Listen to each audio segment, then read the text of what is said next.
Gece gece saat gece 1'de insanın canı köfte çeker mi? Ama ne köfte? Herkesin memnun kalacağı. Malzemeler çok az.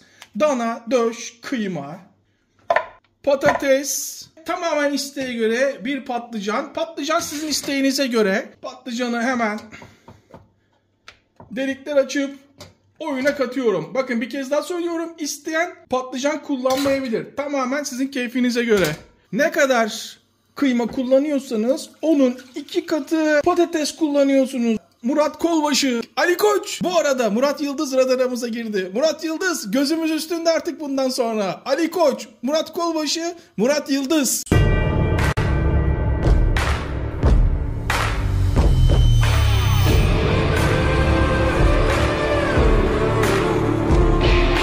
Artık patlıcan közlendi. Patlıcanı hemen bıçak kullanmayalım. Kaşık yardımıyla çok daha kolay olur. Ortadan aç. Bir kez daha ayırıyorum. Patlıcan isteyen kullanıyor. Lezzetli olmasını istiyorsanız patlıcan kullanın. Benim size tavsiyem. Saat gece 1. Koray, neden devamlı gece yemek yapıyoruz? Neden gündüz yapmıyoruz? Çünkü bir vampirin tarif defterinden bildiriyorum. Babam kurt adam, annem vampir, ben de kumpir.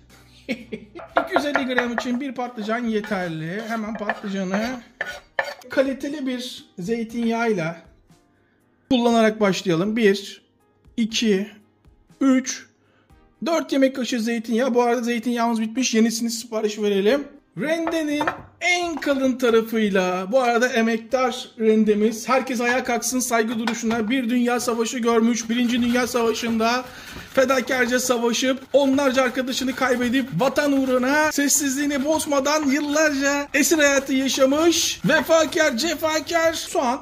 Hemen oyna. Bu akşam maç yok. Bu akşam maçı biz yapacağız. PlayStation'da Barbaros'la beraberiz. Hiç gözümü korkutmadan bir çay kaşığı tuz ilave ediyorum. Soğanı şöyle 2 dakika kavuruyorum zeytinyağında. Biliyorsunuz köfte patates annelerin en büyük silahıydı ekonomik olarak ama günümüzde artık başka bir boyuta döndü. Ama bunu tekrardan en büyük silah haline getireceğiz. 2 dakika boyunca kavurduktan sonra hemen sıra kıymaya geldi. Burada 550 gram kıyma var. Bu çok fazla. Kasaba gidiyorsunuz. Yine en seksi seslerinizi kullanarak bana ne kadar kullanacaksanız yarım kilo 250 gram dana döş kıyma ver diyorsunuz. Hiçbir parçasını ziyan etmeyelim. Burası 550 gram olduğuna göre bize 250 gram lazım. Burası 250 gram diye düşünebiliriz. Sizden istediğim şöyle yayarak, ya Koray direkt içine atsam ne olur? Görüntü olarak olur gibi gözüküyor fakat lezzet olarak tutturamayabilirsiniz o lezzeti. Bu hemen dolaba kıymayı kavuruyoruz. Buradaki önemli nokta kıymayı çok iyi kavuracağız. Ve kıymanın kendi kendine pişmesine izin veriyorum. Bakın şimdi suyunu bırakacak. Daha sonra müdahale edeceğiz. Yaklaşık 10 dakikadır kavruluyor. Şöyle ortasını açıyorum. 1 tatlı kaşığı biber salçası, 1 tatlı kaşığı domates salçası, kekik, kekiği şöyle kırarak, kekikte 2 çay kaşığı, kırarak yalnız lezzet ufak detayda saklı bütün aroması geçsin. Hemen salçayı burada açıyorum. Salça koruma çekecek, böylece kesinlikle kıymamızın yanma riski ortadan kalkacak. İyice yedirdiğime emin olduktan sonra sıra baharatlara geldi. Burada herkes özgür. İstediğini kullanabilir yani miktar olarak. Kırmızı toz biber 1 çay kaşığı. Tabii ki karabiber. Çay kaşığının 3'te 1'i kadar. İşin içine patates gireceği için köri. Köri baharatını nerede kullanacağımızı artık herkes biliyor değil mi? Yumurtalar, patateslerde gönül rahatlığı kullanabilirsiniz. Ya çok baskın bir baharat olduğu için yarım çay kaşığı koyuyorum. İlk defa kullananlar çay kaşığının 3'te 1'i kadar koysun. İyice şöyle karıştırıyorum, tamam mı? İyice karıştır, iyice karıştır. Ve ısıyı kestikten sonra patlıcan. Artık ocak kapalı, ısı kapalı. Buraya dikkat. Kıymayı yediriyorum. Haşladığımız patatesleri hatırlıyor musunuz? İki önemli nokta ve püf noktalarından bir tanesi, patatesi mutlaka kabuğuyla haşlıyorsunuz. Kabuğuyla haşladıktan sonra soyuyorsunuz. Daha sonra patatesi eziyoruz. Fakat yine bir püf noktası, patatesi soğutup ezin. Bazı çatlak sesler çıkmaya başladı. Koray, tekne ne oldu? Almıyor muyuz? Biz tekneyi almaya karar verdiğimizde ulaşılabilecek fiyatlardaydı. Şu anda benim istediğim teknenin fiyatı 12 milyon. Ülkedeki durumu biliyorsunuz. Her şey bir anda hak etmediği şekilde çoğalmaya başladı. Biraz önce dedim ya, Murat Yıldız bizi bulsun diye. Bir arsa alıp üstünde çok lüks konteyner veyahut da tiny house almaya karar verdim. Önümüzdeki hafta alabilirim. Fakat hak ettiğimiz değeri göremiyoruz çünkü iyi tanınmıyoruz. Oysa ki bizim kanalımız 3 milyon ayrı ayrı kişiye ulaşıyor her ay. Bak, 3 milyon izleniyor demiyorum. 3 milyon ayrı ayrı kişiye ulaşılıyor. Ne kadar kıyma kullanırsanız onun 2 katı kadar patates. İşte bu. Parası olanlar okumuş insanlardı. Kendini beğenmiş deniyordu. Ama şu anda para tamamen el değiştirdi. Cahil cüelle kesimin eline geçti. Yani bunlar da sonradan görme.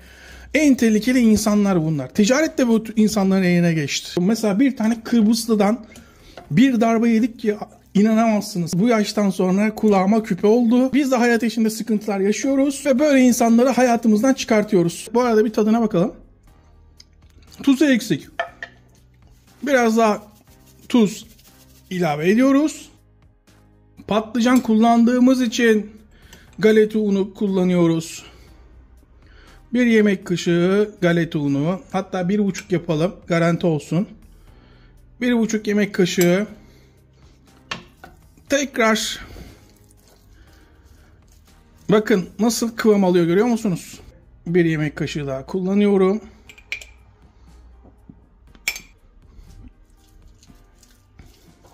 Harç tam istediğim kıvama geldi. Bu kıvamı siz bulacaksınız. Dolaba buzluğa girebilecek bir kap. Şimdi patatesimizin kıvamına bakalım. Görüyor musunuz? Bu kıvamda olmalı ve patatesler kocaman olmamalı ve çok ince olmalı. Sizden istediğim ince ve çok büyük olmamalı pişebilmesi için. Bir ceviz büyüklüğünde. İlk postayı yaptıktan sonra üstüne hemen bir kat, ister jelatin, İster buzdolabı poşetinin bir parçası. Ama birbirine değmesin kesin. Devam. 18 tane. 6 ay boyunca bozulmadan saklayabilir. İstediğiniz zaman çıkartıp çözülmesini beklemeden kızartabilirsiniz. Biz hemen yiyecek, şu kadar yeterli bizim için, şu an için. Çünkü biz bir şeyler yiyip içerken kızartıp yiyeceğiz. Bizim için sıcak olması önemli. Artık köfteyi kızartmaya geçebiliriz. Burada hiç maceraya girmeyin. Lezzetli olmasını istiyorsanız çiçek yağı kullanın. Zeytinyağı kullanılmaz kızartma yaparken. Lezzet açısından konuşuyorum. Yoksa Allah'ın emri değil. İstiyorsanız kullanabilirsiniz. Bolca yağa ihtiyacım var. Hemen Bermuda şeytan üçgenini kuralım. Un tamamen malzemenize göre. Yumurta miktarı da malzemenize göre. Bir taneyle başlayalım. Bak, çift sarıl. İlk başta una. Sonra yumurtaya. Evet. Ve yağın içine. Tekrar yağın içine. Siz farkında değilsiniz ama burada size şov yapıyorum. Çünkü bu köfteleri böyle bir gün bekletmeden kızartmak her baba yiğidin harcı değil. Size söyleyeyim. Bunu bir gün bekletmek şart esasında. Evet, işte bu. Artık şöyle alabiliriz.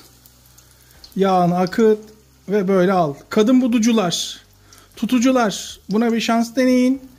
İlla kadın budu yapmak istiyorum diyorsanız kanalda Türkiye'nin en iyi kadın budusu var. O tarifi uygulayın.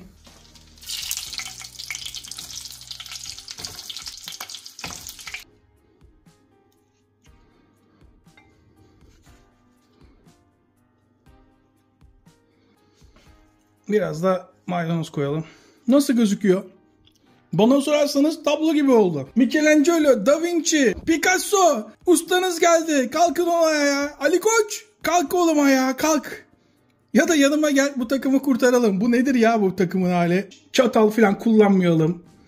Şöyle arkalı önde bakalım. Yanmış yanmamışçılar. Nasıl gözüküyor? Evet, içine biraz maydanoz da katabilirsiniz isterseniz. Açın ağzınızı, şunu bir tadına bakın bakayım. Açıklamaya yazacağım püf noktalarına dikkat edin. Yağ çekmemesi için, dağılmaması için mutlaka dikkat edin. Şundan arka arkaya durmadan ağzıma 10 tane atabilirim. Ekmeğin arasına koy, afiyetle ye. Nasıl mı olmuş? Dur anlayamadım. Dur. Kolay gibi gözüken fakat zordur, bunu unutmayın. Zeki Müren yanılmış olamaz. İzleyip abone olmayan vicdansızlar. Sizi unuttuğumu zannetmeyin. Hiçbir zaman hiç unutmayacağım. Elbet bir gün buluşacağız. Her canlı bir gün bu kanala abone olacak. Hepimize yine sağlık. Tekrardan herkese selamlar.